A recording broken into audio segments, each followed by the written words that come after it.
Good morning, Dan and Amy. So Trump is continuing with his line of argumentation that the election is rigged. Apparently, 41% of voters agree with him. This according to a Politico Morning Consult poll.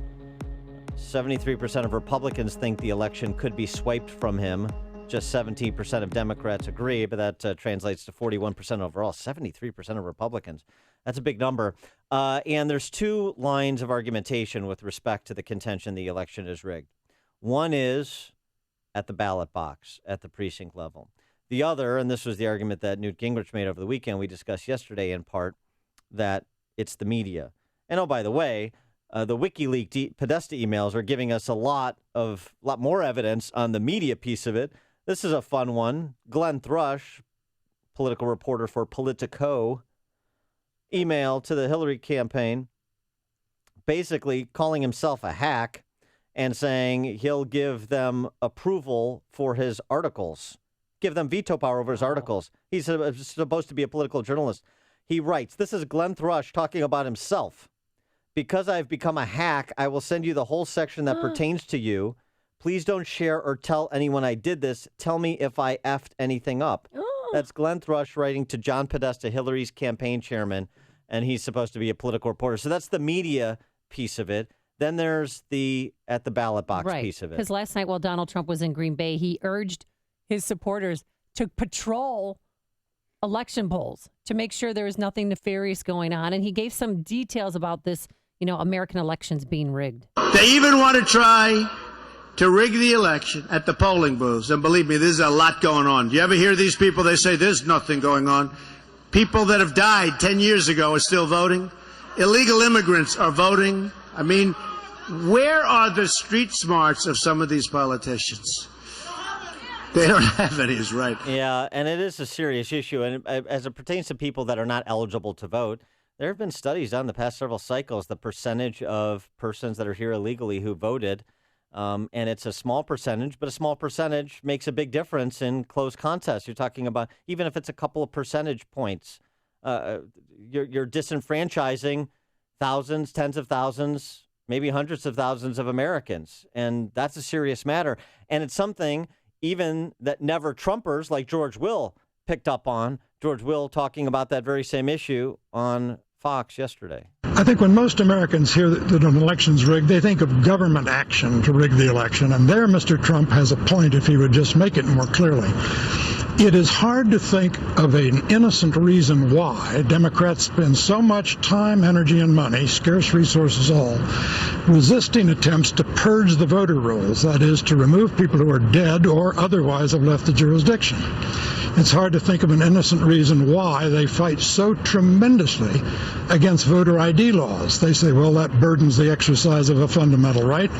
The Supreme Court has said that travel is a fundamental right. No one thinks that showing an ID at the airport burdens that fundamental right. Yeah, that's a good point he makes. And in Illinois, we have something that no other state has. You want to talk about rigged elections. Same-day voter registration at the polling places in the 20 most populous counties in Illinois, but not at the other 82 counties in Illinois, because the 20 most populous counties are disproportionately benefit the Democrats, and the other 80 counties disproportionately benefit the Republicans. So the Democrats in charge of the General Assembly cook the process to their advantage. So the idea of elections being rigged or certainly slanted in the favor of the big government, big media Democrats, redundant synonyms, that's not new, and there is a legitimate point to it. And for more on this and other matters related to the presidential election, we're pleased to be joined again by Jeffrey Lord. He is a CNN commentator, contributing editor to the American Spectator, and a former aide to both Jack Kemp and Ronald Reagan. Jeffrey, thanks for joining us again. Appreciate it. Hello, guys. How are you? Good. So what about this line of argumentation that Trump has really picked up in terms of frequency the last several days, that the election is rigged? 8 years ago, I wrote an article for the American Spectator, which you can still find online, titled Stealing Pennsylvania, Massive Fraud. And in this, I had attended a press conference in the state capitol here in Harrisburg, Pennsylvania, with a retired Supreme Court justice the local district attorney, and the Republican state chairman. They went through chapter and verse, and I'll just give you one example. There were something like 285,000 new registered voters in Philadelphia County, meaning the city of Philadelphia. Of those, something like, and they were submitted by the Acorn, if you remember Acorn, and some other groups. Of those, something like 52 to 57,000 of them were found to be fraudulent, with fake Social Security numbers, IDs. I mean, the works. They were total frauds. This is a problem, they said at that point, in 6 different counties in Pennsylvania, ranging from Philadelphia in the southeast all the way to Erie in the northwest. So certainly, this is a problem. And, you're in Chicago. I decades ago, I met former President Richard Nixon and had a chance to talk with him for quite a while. And I think it's safe to say that Richard Nixon went to his grave thinking he was cheated out of the presidency in 1960 by Mayor Daley. Yeah, and a lot of historians agree with that as well. And also, I mean, you point out Pennsylvania.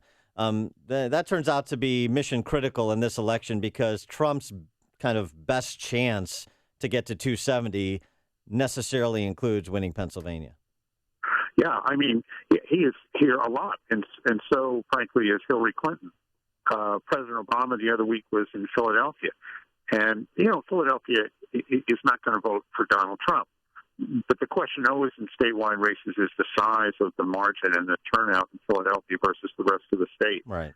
So when you realize that there is President Obama himself campaigning for Hillary in Philadelphia, what that tells you is they are concerned about her, enthusiasm for her and turnout, and whether it's going to be depressed just because you've got a lot of Democrats out there in Philadelphia that aren't all that enthusiastic about her as they were about President Obama himself. So, yes, it could be entirely close here. I mean, I think we've seen polls that have her up here anywhere between 4 to 8 points. I've been to a couple of Donald Trump's Pennsylvania rallies. Wow, tens of thousands of people inside, and then thousands more that can't get in. And her rallies, on the other hand, are, one account in the press said the last time she was in Harrisburg, there were hundreds there. She goes to smaller venues. I mean, the crowds just aren't there. So the question is, of course, will these people show up and vote? I think they will. I mean, they're pretty passionate when you talk to them. They're pretty determined. So, Jeffrey, yeah. So, I mean, many people think, or mainstream media, I heard yesterday, that this is, Donald Trump's allegations of voter fraud as a way to fire up his base, or maybe an excuse in case he loses. And they pointed out Loyola Law in Los Angeles, where they said there's only been 31 incidents nationwide of voter fraud out of 1 billion votes cast. Well, I couldn't quite hear you because I'm in an airport, but the essence is, it all depends where these votes are. I mean, let's remember that in Florida in 2000, George W. Bush won, and of course my Democratic friends would say he didn't win, but his margin of victory was 537 votes. These elections can be excruciatingly close in some respects, and so this becomes very, very relevant. I mean, if for example, there were this massive Hillary tidal wave sweeping the country, which I don't think is there, then perhaps you could say it wouldn't make a difference. But in a close election, as we saw in 2000 and in 1960, it absolutely can make a difference.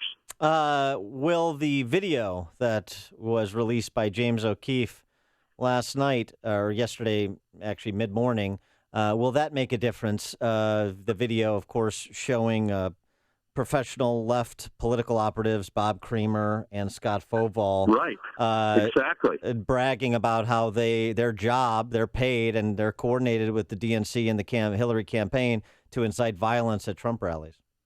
I think it could. One of the interesting things, and I was listening to James O'Keefe, who was responsible for all of this investigation, discuss this yesterday.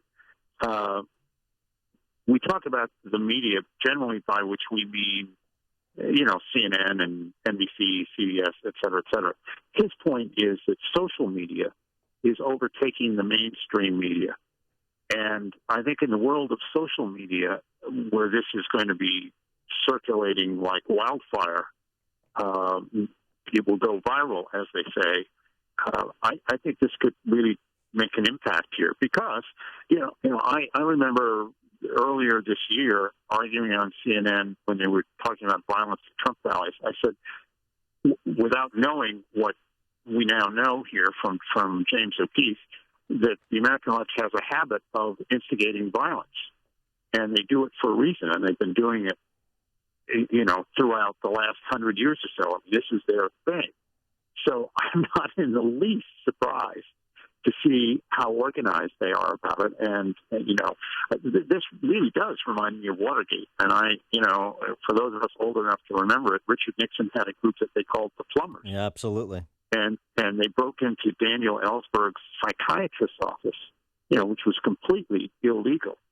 And they were running around America doing all sorts of dirty tricks. That's, in essence, what these people are doing. And if there are ties to the White House, which O'Keefe says there are, I'd like to find out who in the White House they're talking to.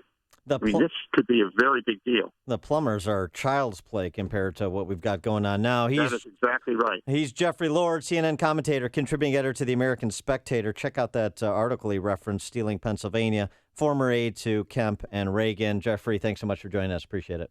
Thanks, guys. I'll talk to you. Bye-bye. And he joined us on our turnkey.pro answer line.